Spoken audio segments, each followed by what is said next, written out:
ఇంటి వద్దకి క్రీస్తు సువార్త కార్యక్రమానికి విచ్చేసిన ప్రతి ఒక్కరికి నా హృదయపూర్వక క్రీస్తు పేరిట వందనాలు.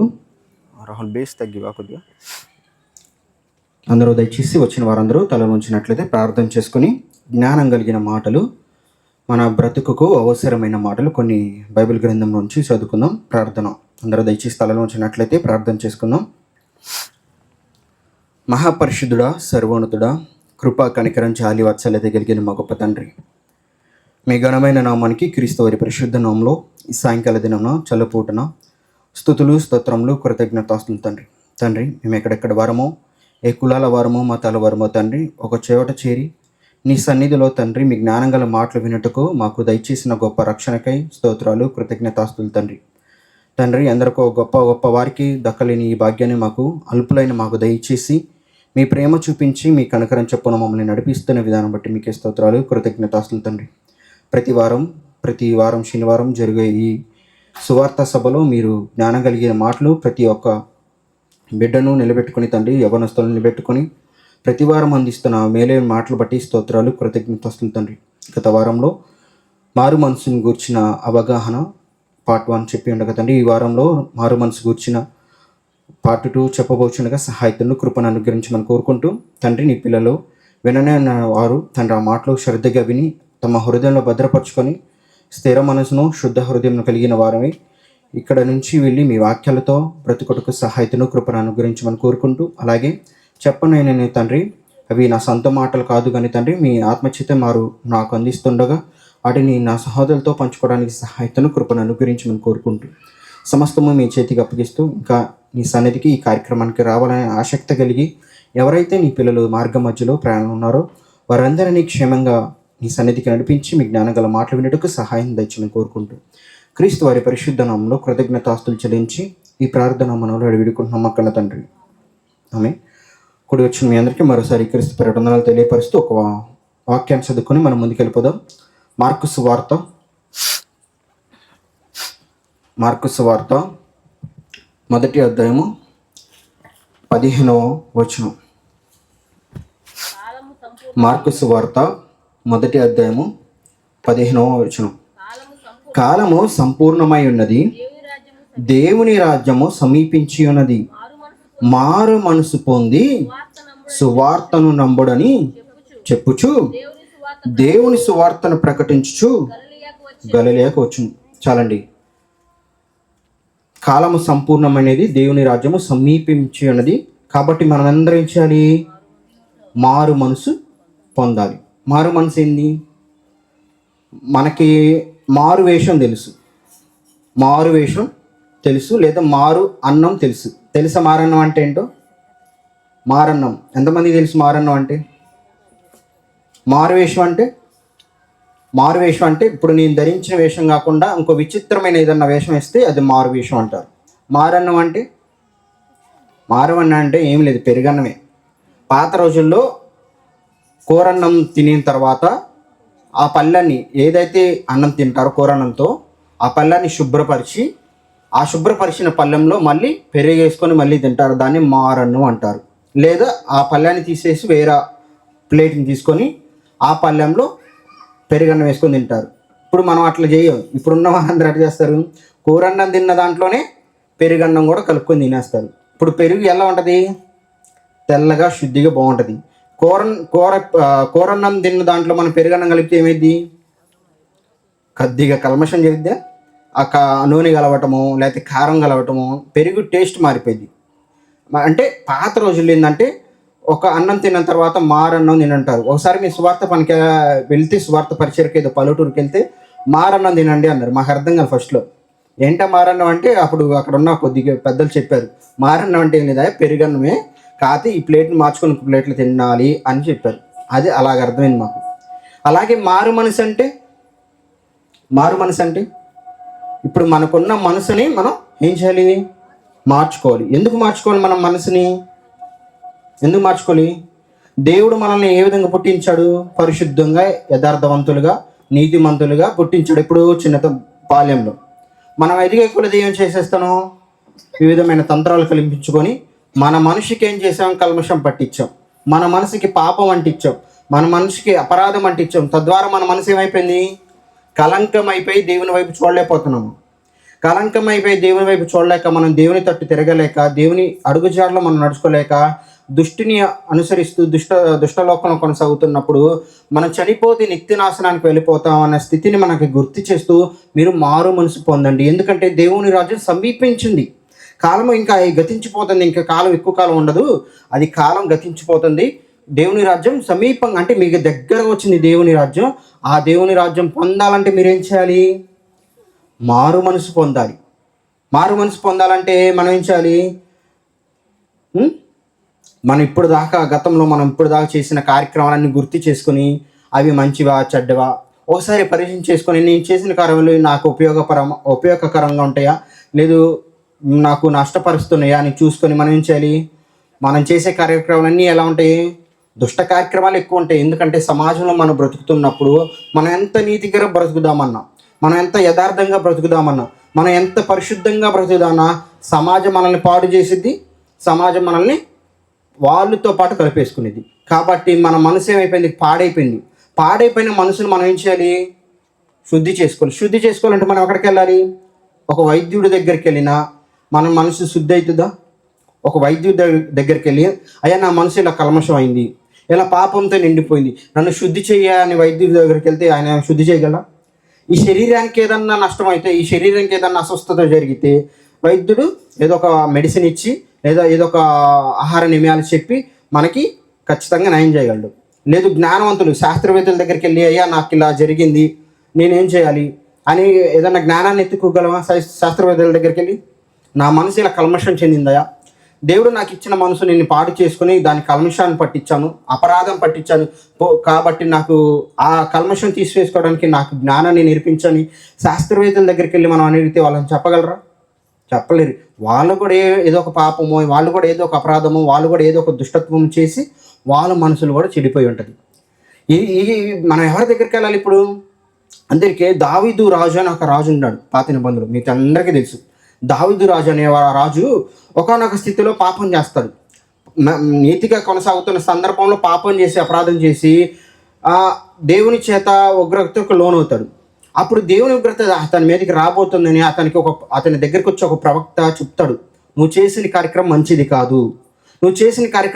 కాదు, కాబట్టి నువ్వు మారు మనసు పొందని చెప్పంగానే దావీదు గారు నువ్వు నాకు చెప్పేది అల్లా దావీదు గారు ఎమ్మని ఎక్కడికి వెళ్ళారు? వైద్యుడి దగ్గరికి వెళ్ళాలా? దావీదు గారు ఎమ్మని ఎక్కడికి వెళ్ళారు? జ్ఞానుల దగ్గరికి వెళ్ళాలా?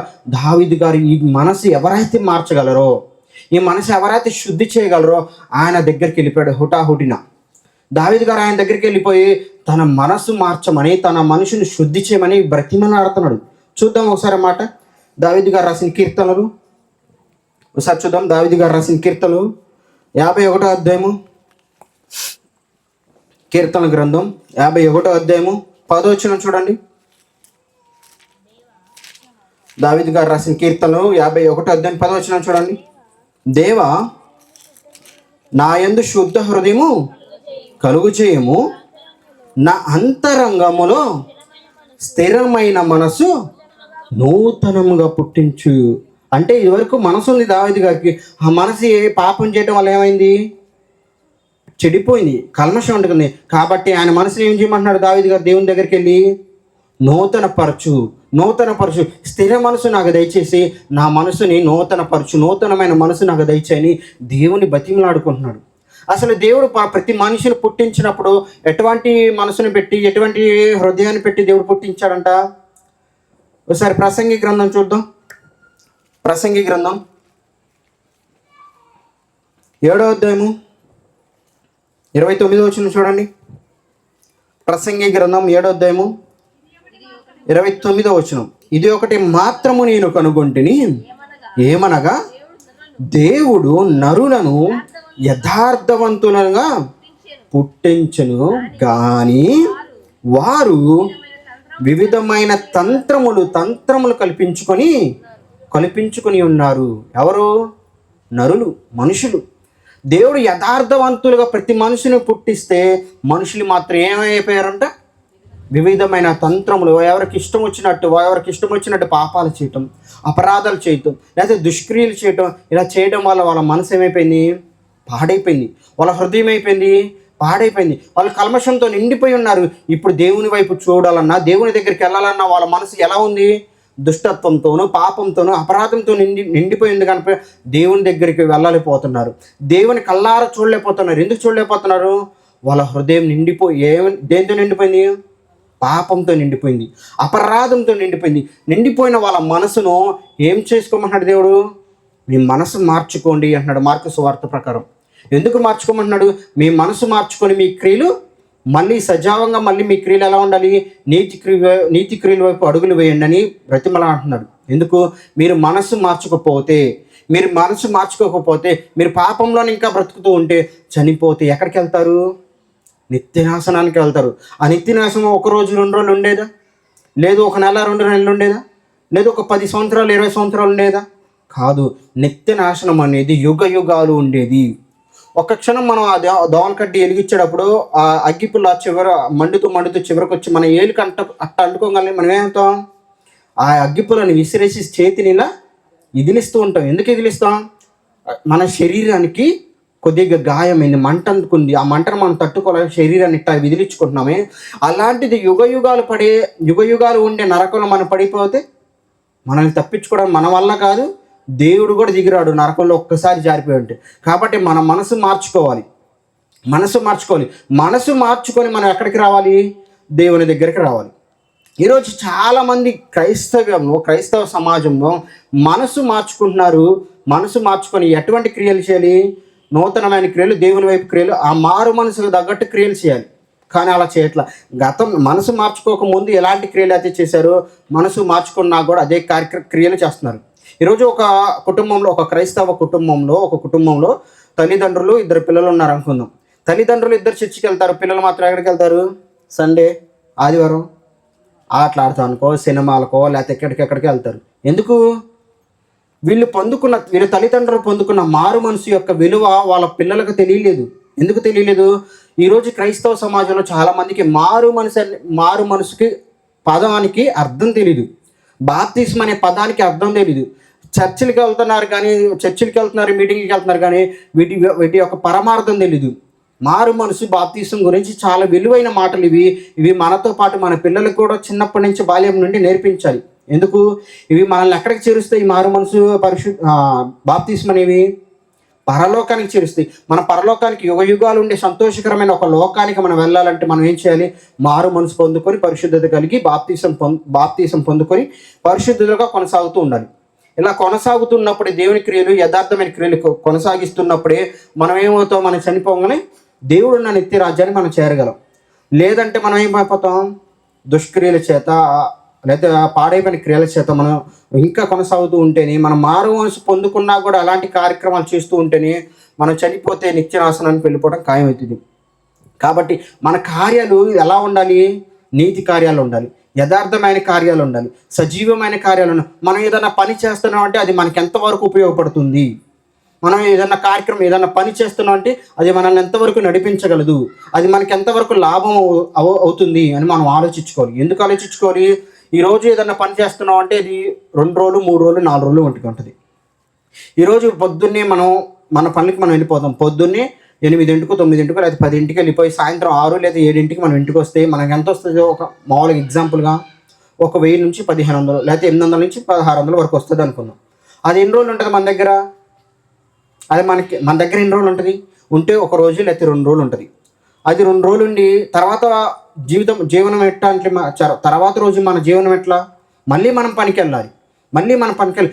ఒక రోజు మనం 8 గంటలు లేదా 10 గంటలు కష్టపడితే వచ్చే డబ్బుతో మనం 1 రోజు మాత్రమే బ్రతకగలుగుతున్నాం, లేకపోతే 2 రోజులు మాత్రమే బ్రతకగలుగుతున్నాం. అలాంటిది మనం ఇలా ఎటువంటి కార్యాలు చేస్తాం? ఇవి 1 రోజు 10 గంటలు కష్టపడుతున్న కార్యాలు, చేస్తున్న కార్యాలు నిర్జీవమైన కార్యాలు. అవి మనకి 10 గంటలు కష్టపడితే మనకు వచ్చే ఆనందం కానీ, తృప్తి కానీ 24 గంటలు మాత్రమే ఉంటుంది.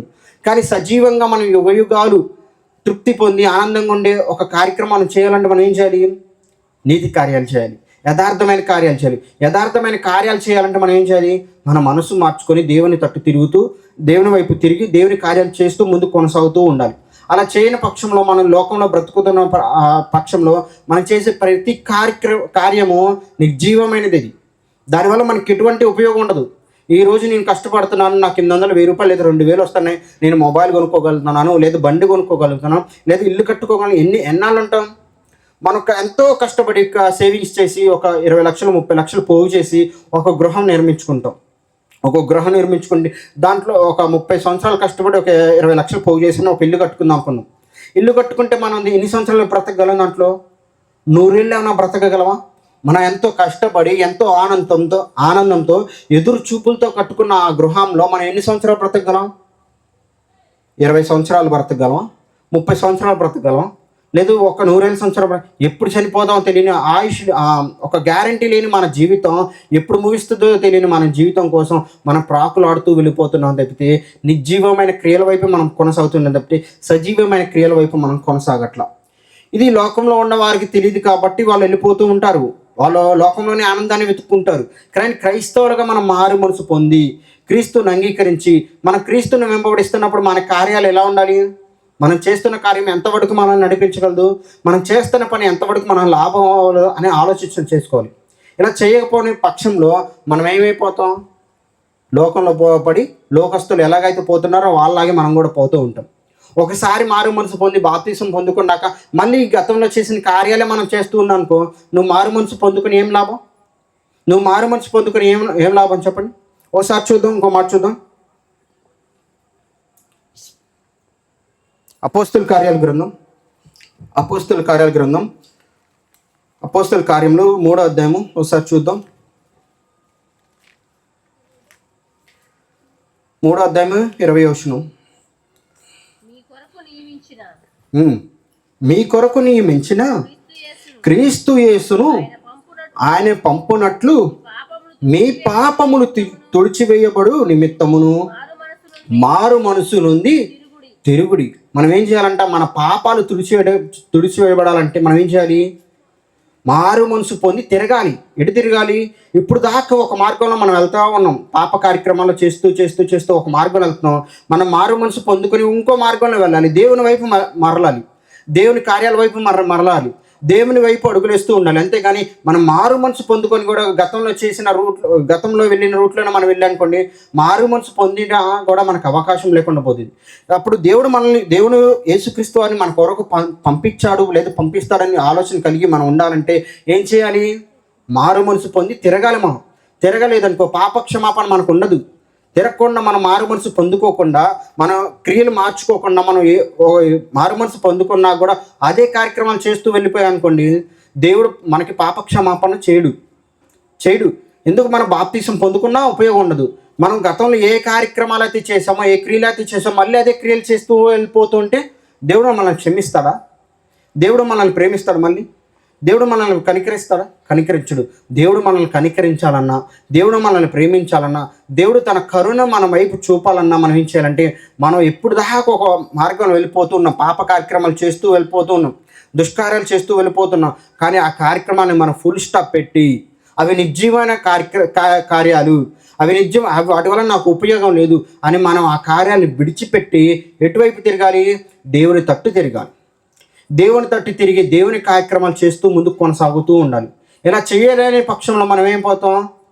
దేవుని కార్యాలు చేయకపోతే మళ్ళీ మనం యథావిధిగా పాత రోజుల్లోనే వెళ్ళిపోతూ ఉంటాం. మనం పొందుకున్న మారు మనసు కానీ, మనం పొందుకున్న బాప్తీసం కానీ విలువ లేకుండా పోతాం. మనం ఓ మాట చూద్దాం. అపోస్తల కార్యాల గ్రంథం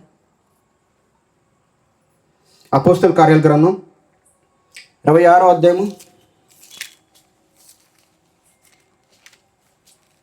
20వ వచనం.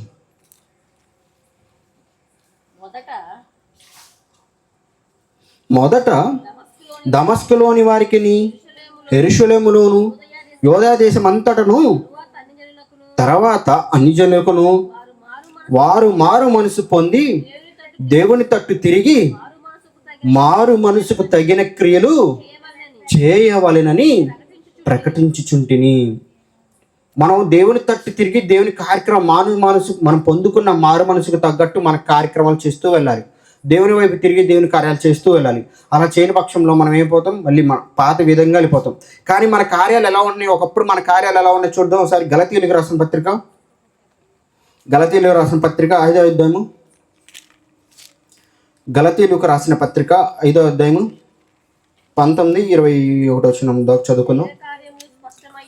శరీర కార్యములు స్పష్టమై ఉన్నవి, అవి ఏమనగా జారత్వము, అపవిత్రత, కాముకత్వము, విగ్రహారాధన, అభిచారము, ద్వేషములు, కలహములు, మత్సరములు, క్రోధములు, కక్షలు, భేదములు, విమతములు, అసూయలు, మత్తతలు, అల్లరితో కూడిన ఆటపాటలు మొదలైనవి, వీటిని గూర్చి నేను మునుపు చెప్పిన ప్రకారము ఇట్టి వాటి చేయువారు దేవుని రాజ్యములకు స్వతంత్రించుకొనరని మీతో స్పష్టముగా చెప్పుచున్నాను. చాలండి. ఎలాంటి కార్యాలంట? ఒక దేవదూషణ కానీ, జారత్వం కానీ, అపవిత్రత కానీ, కాముకత్వం కానీ, విగ్రహారాధన కానీ, క్రోధము కానీ, కక్షలు కానీ, భేదములు కానీ, విమతములు కానీ, అసూయ కానీ, ఇలాంటివన్నీ ఎలాంటి కార్యక్రమాలు? శరీర కార్యాలు. ఇవన్నీ మనం మునుపు చేసి ఉన్నాం. ఇవన్నీ బాప్తిసం పొందుకోవడం మునుపు, మారు మనసు పొందుకోవడం మునుపు ఈ కార్యాలన్నీ మనం చేసాం. ఇవన్నీ చేసాం. చేసి ఎప్పుడైతే మనం మారు మనసు పొందామో మళ్ళీ తిరిగి మనం దేవుని వైపు తిరగాలి. తిరగకుండా మళ్ళీ ఇటువంటి కార్యాలు మనం చేస్తూ ఉంటే మన శరీర రీతిగానే మనం వెళుతూ ఉన్నామని అర్థం చేసుకోవాలి. ఎలాంటివి? చిన్నవి అబద్ధాలు, విమతములు, కక్షలు, భేదములు, ఇవన్నీ మనం చేస్తూ ముందుకు కొనసాగుతున్నాం అనుకోండి, మనం పొందుకున్న మారు మనసుకి ఉపయోగం లేకుండా పోతుంది. మనం పొందుకున్న మారు మనసు విలువ లేకుండా పోతుంది. మనం పొందుకున్న బాప్తిసం విలువ లేకుండా పోతుంది. ఇవన్నీ మనం గతంలో చేసాం. బాప్తిసం దేవుడు తెలుసుకోకముందు, యేసుక్రీస్తు త్యాగాన్ని మనం తెలుసుకోకముందు ఇవన్నీ చేసి దేవుడు మనకిచ్చిన పరిశుద్ధతను మనం పోగొట్టుకున్నాం. కానీ ఎప్పుడైతే మనం మారు మనసు పొంది దేవుని వైపు తిరిగామో, బాప్తిసం పొందుకున్నామో, మనం దేవుని కార్యాలు చేస్తూ వెళ్ళాలి. ఇక్కడ మళ్ళీ చెప్పిన కార్యక్రమాలు మళ్ళీ చేస్తూ ఉన్నానుకో, ఇవన్నీ మళ్ళీ మనకి ఏం చేస్తాయి? మనం పొందుకున్న మారు మనసుకి మళ్ళీ దుష్టత్వం కలిగజేస్తాయి, మళ్ళీ అపరాధం కలిగజేస్తాయి, మళ్ళీ ఆ పాపాలు కలిగజేస్తాయి. వీటి వలన మనం ఏమైపోతాం? మళ్ళీ పాపాత్ములు అయిపోతాం. ఒకసారి కనకబడిన మనం పాపం చేస్తే మళ్ళీ దేవుడు వచ్చి మనల్ని కడుగుతాడా? దేవుడు వచ్చి మన కోసం బలి అవుతాడా? బలివుడు కదా. ఎందుకు మనం మళ్ళీ లోకంలో కలిసిపోతున్నాం? ఎందుకు మళ్ళీ శరీర కార్యాల వైపు మనం మొగ్గు చూపుతున్నాం? ఎందుకంటే మనం పొందుకున్న మారు మనసు సరైనది కాదేమో, మనం పొందుకున్న మారు మనసు స్థిరమైనది కాదేమో ఒక్కసారి ఆలోచన చేసుకోవాలి. దావీదు గారు ఒకసారి పాపం చేసినాక దేవుని వెళ్ళిపోయాడు. ఎందుకు? నా మనసు మార్చగలిగిన వాడు ఆయన ఒక్కడే, నా మనసు స్థిరపరచగలిగిన వాడు ఆయన ఒక్కడే అని ఆయన దగ్గరికి వెళ్ళిపోయి ఆయన బతిమాలుకున్నాడు దావీదు గారు. బతిమాలుకున్న తర్వాత అటువంటి పాపం మళ్ళీ ఎక్కడ దావీదు గారు చేయలే. ఎందుకు? దేవుడు తన మనస్సును మార్చాడు, దేవుడు తన హృదయాన్ని మార్చాడు, శుద్ధి చేశాడు తన హృదయాన్ని, తన మనసును స్థిరపరిచాడు. నూతన హృదయాన్ని దేవుడు దావీదు గారికి ఇచ్చారు. ఆ తర్వాత దావీదు గారు అలాంటి తప్పు చేయకుండా దేవుని కార్యాలు చేస్తూ ముందుకు కొనసాగాడు. దావీదు గారు ఒకసారి తప్పు చేసినాక దేవుని తట్టు తిరిగి క్షమాపణ కోరుకున్నాడు, స్థిర మనసు దయచేయమని దేవుని కోరుకున్నాడు. అటువంటి స్థిర మనసు దేవుడు దయచేసినాక మళ్ళీ పాపం వైపు దేవుడు దావీదు గారు చూడలేదు. ఈరోజు మనం పొందుకున్న మనసు స్థిరమైనదా? మనం పొందుకున్న మారు మనసు స్థిరమైనదా కాదా? ఒకసారి మనం ఆలోచన చేసుకోవాలి. ఇటువంటి కార్యక్రమాలు, ఈ గలతీ పత్రికలు చెప్పిన కార్యాలు మనం మళ్ళీ చేస్తున్నాం. ఒకసారి బాప్తిసం పొందుకున్నాక మళ్ళీ ఇటువంటి కార్యాలు చేస్తున్నాం అనుకోండి, మనం పొందుకున్న రక్షణ గొప్ప విలువైనది కాబట్టి అది సరైనదా కాదా? మనం పొందుకున్న మారు మనసు సరైనదా కాదా? స్థిర మనసు మనం దేవుని దగ్గర పొందుకున్నాం లేదని ఒకసారి ఆలోచించాలి. ఎందుకు పొందుకోవాలి? అసలు మారు మనసు ఎందుకు పొందుకోవాలంటే మనం ఇప్పుడు దాకా బ్రతికిన తీరు పాపంలో ఉన్నాం. ఇప్పుడు దాకా మనం బ్రతికిన తీరు అపరాధంలో ఉన్నాం. ఆ అపరాధం వల్ల, పాపం వల్ల మరణిస్తే మనం ఎక్కడికి అవుతాం? నిత్య నాశనానికి వెళ్తాం. మనం నిత్య నాశనానికి వెళ్ళకుండా పరలోకం వెళ్ళాలంటే ఏం చేయాలి? మన మనసు మార్చుకోవాలి, మన మనసు స్థిరంగా ఉంచుకోవాలి. మన మనసు స్థిరంగా ఉంచుకొని దేవుని వైపు అడుగులు చేస్తూ ఉండాలి. మారు మనసుకు తగిన కార్యాలు చేస్తూ ఉండాలి. అలా చేయని పక్షంలో మనం పొందుకున్న మారు మనసు కానీ, మనం పొందుకున్న బాప్తిసం కానీ సరైనది కాదో ఒకసారి ఆలోచించాలి. ఒక్కసారి ఆలోచించేసి మళ్ళీ దేవుని దగ్గరికి పోయి, అయ్యా నాలో ఇలాంటి కార్యక్రమం మళ్ళీ కనపడుతున్నాయి, నన్ను క్షమించు, నన్ను మళ్ళీ శుద్ధి చేయని మన దేవుని దగ్గరికి వెళ్ళి మనం ఒకసారి వేడుకుంటే దేవుడు మనం పొందుకుంది సరైనది కాదు మనకు ఆలోచన వచ్చింది. ఇటువంటి కార్యక్రమాలు మరలా చేస్తూ ఉన్నా అంటే అటువంటి కార్యాలు చేయకుండా దేవుడు మనం తిప్పాడు కదా. మారు మనసు పొందుకొని దేవుని తట్టుకు తిప్పుకున్నాడు కదా. ఆయన కార్యక్రమాలు మనం చేస్తున్నామా లేదా? ఆయన పరిశుద్ధత వైపు అడుగులేస్తున్నామా లేదా? ఒకసారి ఆలోచన చేసుకోవాలి. ఇంకో మాట చూద్దాం. కొలసీలు రాసిన పత్రిక 3వ అధ్యాయం 1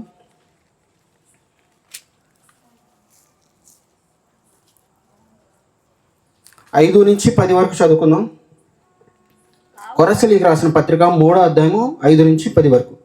కావున భూమి మీద ఉన్న మీ అవయములను అనగా జారత్వము, అపవిత్రతను, కామాతురతను, దురాశను, విగ్రహారాధనను, ధనాపేక్షను చంపివిడి. ఒక నిమిషం అండి. ఏమంటే వీటిని ఏమంటున్నాడు దేవుడు ఇక్కడ? అవయవాలు అంటున్నాడు. అవయవాలు ఏంటి? మన అవయవాలు ఏంటి? కళ్ళు, ముక్కు, చెవులు, చేతులు, కాళ్ళు, ఇంకా అంతరేంద్రియాలు ఉంటాయి, లోపల అంతరేంద్రియాలు. ఇవి కాకుండా ఇక్కడ వీటిని మన అవయవాలు అంటున్నాడు. ఏమంటున్నాడు చదవండి మళ్ళీ. భూమి మీద మీ అవయములను అనగా జారత్వమును, అపవిత్రతను, కామాతురతను, దురాశను, విగ్రహారాధనను, ధనాపేక్షను చంపివేయడం. అంటే మారు మనసు పొందేటప్పుడు మనం ఏం చేయాలి? చంపేయాలి. అంటే గత కాలంలో వీటన్నిటి ద్వారా మనం ఏం చేసాం? ఈ చేతి ద్వారా నేను ఏ పనులు అయితే చేశానో ఈ శరీర కార్యాలు కూడా ఆ విధంగానే చేశానంట నేను. ప్రతి మనిషి అదే చేశాడంట. అంటే ఒక అవయవంగా చేసిన ప్రతి పాపము ఒక మనిషి శరీరంలో అవయవం అన్నాడు దేవుడు, భక్తుడు. ఎందుకంటున్నాడంటే ఆ విధంగా మనం చేసాం, ఆ విధంగా మనం ఆ కార్యాలను మనం చేసి అపరాధంలో, పాపంలో పడ్డాం. కాబట్టి వాటిని విడిచిపెట్టాలన్నాడు, చంపివేయాలన్నాడు మారు మనసు పొందేటప్పుడు. కింద చదవండి. కింద వాటి వలన దేవుని ఉగ్రత అవిధేయుల మీదకి వచ్చును. పూర్వము వారి మధ్య జీవించినప్పుడు మీరును వాటిని అనుసరించి నడుచుకుంటిరి. ఇప్పుడైతే మీరు కోపము, ఆగ్రహము, దుష్టత్వమును, దూషణ, మీ నోట బూతులను వీటన్నిటిని విసర్జించుడి. ఒకనితో ఒకడు అబద్ధమాడొకడి.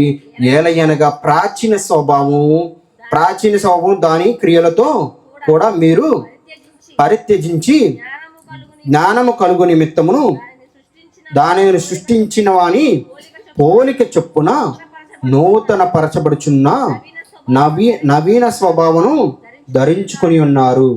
ఎందుకంటే గతంలో ఇవన్నీ మనం చేసాం.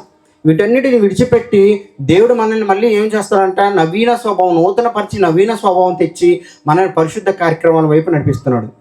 పరిశుద్ధ కార్యక్రమాల వైపు నడిపించి ముందుకు కొనసాగమంటున్నాడు. ఇవన్నీ చేయకుండా మనం ఏం చేస్తున్నాం? పాప కార్యక్రమాలే చేస్తున్నాం అనుకోండి, బాప్తిస్మం పొందుకున్నాక. అపరాధ కార్యక్రమాలే చేస్తున్నాం అనుకోండి, మనం పొందుకున్న వాటికి విలువ లేకుండా పోతుంది. మనం పొందుకున్న మారు మనసుకి విలువ లేకుండా పోతుంది. ఇవన్నీ ఒకనాడు మనం అందరం చేసాము. ఇవన్నీ చేసి మళ్ళీ క్రైస్తవుని తెలుసుకొని, దేవుని ప్రేమను తెలుసుకొని క్రైస్తవంలోకి వచ్చిన మనం వీటన్నిటిని విడిచిపెట్టాలి, చంపేయాలి. మన శరీరంలో ఒకవేళ ఉంటున్న వాటిని చంపేయాలి. చంపేయకపోతే ఏమైపోతుంది? ఇప్పుడు మన శరీరానికి ఏదైనా డిసీజ్, జ్వరం లాంటిది, జలుబు లాంటిది ఏదైనా వచ్చిందనుకో, లేదా ఈ శరీరం హానికరమైన ఏదైనా డిసీజ్ వచ్చిందనుకో, మనం ఏం చేస్తాం? అమ్మని డాక్టర్ని సంప్రదించి దానికి ఏ మెడిసిన్ అయితే ఉందో ఆ మెడిసిన్ తీసుకొని ఎమ్మని యాంటీబయాటిక్ చేసుకొని ఆ డిసీజ్ని మనం చంపేస్తాం. లేకపోతే శరీరానికి హాని చేసి శరీరాన్ని ఏం చేసేది? ఆ డిసీజ్ చంపేసేది. ఒక షుగర్ లాంటి వ్యాధో, లేదా క్యాన్సర్ లాంటి వ్యాధో, లేదా ఎయిడ్స్ లాంటి వ్యాధో, లేదా ఇంకా చిన్న పెద్దవి ఉంటాయి. అలాంటివి మెడిసిన్ ద్వారా మనం ఏం చేయాలి? చంపేయాలి. చంపైపోతే ఏమవుతుంది? అది మనల్ని చంపేసిద్ది. శరీర రీతిగా మనల్ని చంపేసిద్ది ఆ డిసీజ్. అదేవిధంగా మన శరీరంలో పోరాడే భోగేచ్ఛను కూడా మనం ఏం చేయాలి? చంపేయాలి. చంపేయకపోతే, మనం పొందుకున్న మారు మనసుకు తగిన రీతిగా మన క్రియలు చేయకపోతే, వాడు చంపైపోతే ఆ పాప క్రియలు మనల్ని చంపేస్తాయి. ఆత్మీయ స్థితి కూడా చంపేసి మనల్ని నిత్యనాశనానికి పంపించేది. కాబట్టి అటువంటి కార్యాలు చేయకుండా దేవుని వైపు తిరిగిన మనం, మారు మనసుకు పొందుకున్న మనం, మారు మనసుకు తగ్గట్టు క్రియలు చేయాలి. ఒక మాట చూద్దాం. ప్రకటన గ్రంథంలో ఒక మాట ఉంటుంది, 3వ అధ్యాయము. ప్రకటన గ్రంథం ఒక మాట చూసుకొని మనం ముగించుకుందాం.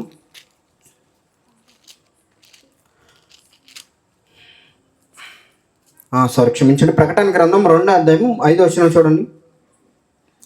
ప్రకటన గ్రంథం 2వ అధ్యాయము 5వ వచనం.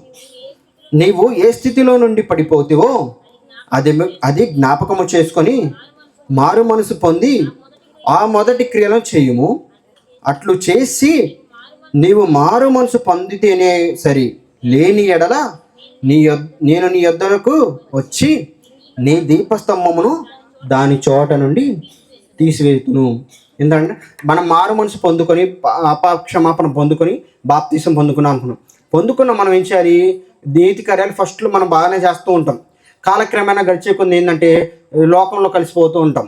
అపరాధ క్రియలు చేస్తూ ఉంటాం, మళ్ళీ పాప క్రియలు చేస్తుంటాం. మనం వాటిని విడిచిపెట్టి దేవుని దగ్గరికి రావాలి. లేని ఎడల మన దగ్గరికి దేవుడు ఎవరిని పంపిస్తారంట? పరిశుద్ధాత్మ పంపించి పరిశుద్ధాత్మ అనే దీపాన్ని మన నుండి తీసివేస్తాడు. పరిశుద్ధాత్మ మనం లేకపోతే ఏమైపోతాం? చనిపోతే ఇంక నాశనమే. కాబట్టి ఇది గమనించి మనం పొందుకున్న మారు మనసుకు తగిన క్రియలు, మనం ఏ స్థితిలో పడిపోయామో ఆ స్థితిని జ్ఞాపకం చేసుకోవాలి. అప్పుడు దాకా నేను దేవుని కార్యక్రమాలు చేశాను, అప్పుడు దాకా దేవునిలో నేను జీవించాను, దేవుని వైపు అడుగులేసిన నేను ఎక్కడ పడిపోయాను, ఏ కార్యక్రమాల్లో పడిపోయానని జ్ఞాపకం చేసుకుని ఆ కార్యక్రమాన్ని జ్ఞాపకం చేసుకుని ఆ కార్యక్రమాలు మళ్ళీ చేయకుండా దేవుని తట్టు తిరిగి దేవుని వైపు కార్యక్రమాలు మళ్ళీ కొనసాగిస్తూ ఉండాలి. అలా కొనసాగించి మారు మనసు పొందుకొని దేవుని వైపు ఎప్పుడైతే మనం అడుగులేస్తామో అప్పుడు మళ్ళీ మనల్ని బలపరుస్తూ ఉంటాడు దేవుడు. అలా బలపరుస్తూ ఉన్నప్పుడు మన దేవుని వైపు అడుగులేస్తూ దేవుని మీద ఆధారపడితే దేవుడు మనల్ని స్థిరపరిచి, మన స్థిరమైన మనసు మనకి దయచేసి మనం బలపరిచి మనం చనిపోయిన తర్వాత నిత్య రాజ్యానికి అంటే పరలోక రాజ్యాన్ని మనం తీసుకెళ్తాడు. కాబట్టి ఇది గమనించి మనం ఒకవేళ మనం పొందుకున్న మారు మనసుకు తగిన క్రియలు మనం చేస్తున్నామో లేదో, మనం పొందుకున్న బాప్తీసానికి తగ్గట్టు మనం జీవిస్తున్నామో లేదో ఒకసారి పరిశీలన చేసుకొని మన బ్రతుకు ఏ విధంగా ఉందో ఒకసారి పరిశీలన చేసుకొని ఒకవేళ అలా ఆ విధంగా లేదంటే, దేవుని కార్యక్రమాల వైపు మన అడుగులు వేయట్లేదంటే మనం మారు మనసు తిరిగి మళ్ళీ పొందుకోమని దేవుడు చెప్తున్నాడు. కాబట్టి మారు మనసు పొందుకొని దేవుని వైపు తిరిగి దేవుని మారు మనసుకు తగ్గ కార్యక్రమాలు చేస్తూ దేవుని వైపు అడుగులు వేయాలని ప్రతి ఒక్కరికి మనం చేసుకుంటూ నా మాటలు ముగిస్తున్నాను. దయచేసి అందరూ తల వంచినట్లయితే ప్రార్థన చేసుకుందాం. పరిశుద్ధుడా, పరమ తండ్రి, సర్వోన్నతుడా, కృపా కనికరం కలిగిన మా గొప్ప దేవ, మీ ఘనమైన నామకి క్రీస్తు వారి పేట స్తోత్రాలు కృతజ్ఞతాస్తులు తెలియపరుస్తున్నా తండ్రి. తండ్రి, క్షమరకు సజీవులలోంచి మీ విలువైన మాటలు మాకు వినిపించి మీ ఆత్మచేత బోధించిన విధానం బట్టి మీకే స్తోత్రాలు కృతజ్ఞతాస్తులు తండ్రి. తండ్రి, మీ మాటలు ఎంత గొప్పవో ఎంత విలువైనవో ఆ మాటలు మేము పరిశీలించి వాటిని మా హృదయంలో తలపోసుకున్నప్పుడు వాటి ప్రకారం నడుచుకున్నప్పుడు తెలుస్తుంది తండ్రి. నిజమే తండ్రి, మేము ఒకసారి మారో మనసు పొంది పాపక్షమాపణ నిమిత్తం యేసుక్రీస్తు వారి నామంలో బాప్తిసం పొందుకున్న మేము మళ్ళీ సమాజంలో చేరి లేనిపోని కార్యక్రమాలు చేస్తూ మళ్ళీ పాపాన్ని అంటించుకున్నామేమో. ఒకసారి పరీక్షలు చేసుకుని మా బ్రతుకును మార్చుకున్నట్టుకు మీరు ఇచ్చిన అవకాశాన్ని మీరు సద్వినియోగపరచుకొని మీ వైపు తిరిగి మీ సేవలో కొనసాగుటకు మా సహాయం దయచేయమని కోరుకుంటూ, మా పాపముల చేత అపరాధుల చేత మేము చనిపోయిన స్థితిలో మమ్మల్ని లేవనెత్తి ఆ పాపం అనే భారమైన కాడి నుండి మమ్మల్ని విడుదల చేసి మమ్మల్ని పరిశుద్ధపరిచిన విధానం బట్టి మీకే స్తుతులు స్తోత్రాలు చెల్లిస్తూ, ఇంతటి గొప్ప రక్షణ మాకు అనుగ్రహించి మీ కుమారుల చేత ప్రతిదినము మాకు వాక్యాలు వినిపిస్తున్న విధానం బట్టి మీకే స్తోత్రాలు చేస్తూ, మరి ముఖ్యంగా ఈ కార్యక్రమాన్ని నడిపిస్తున్న రాజా అన్నయ్య గారి కుటుంబము వారి జరిగిస్తున్న ఈ కార్యక్రమం బట్టి మీకే స్తోత్రాలు కృతజ్ఞతలు తండ్రి. విలువైన మాటలు ప్రతి వారము తండ్రి ఏదో ఒక సహోదరు ద్వారా వినిపిస్తూ ఆ మాటల ద్వారా అనేక మందిని మీ వైపు తిప్పుతున్న విధానం బట్టి మీకే స్తోత్రాలు చెల్లిస్తూ ఆ కుటుంబానికి రావాల్సిన ఆశీర్వాదాలను దీవెనలు దయచేయమని కోరుకుంటూ, అలాగే ఇక్కడికి వచ్చి ప్రయాసనక కష్టమనక సమయం వ్యర్థ అనుకోకుండా అనేక మంది మీ వైపు తిరిగి ఈ కార్యక్రమానికి వచ్చి మీ మాటలు విలువ ఓపికతో సహనంతో ఎవరైతే వింటున్నారో వారందరికీ రావాల్సిన ఆశీర్వాదాలు దీవెనలు మరి ముఖ్యంగా పరిశుద్ధాత్మ వరాలను దయచేసి తండ్రి మీ వైపు తిప్పుకోమని కోరుకుంటూ, మహిమ ఘనత ప్రభావం మీకే చెల్లిస్తూ క్రీస్తు వారి పరిశుద్ధ నామములో కృతజ్ఞతాస్తులు చెల్లించి ప్రార్థన అడవేడుకుంటున్నాం అక్కడ తండ్రి. ఆమేన్. అందరికీ వందనాలు.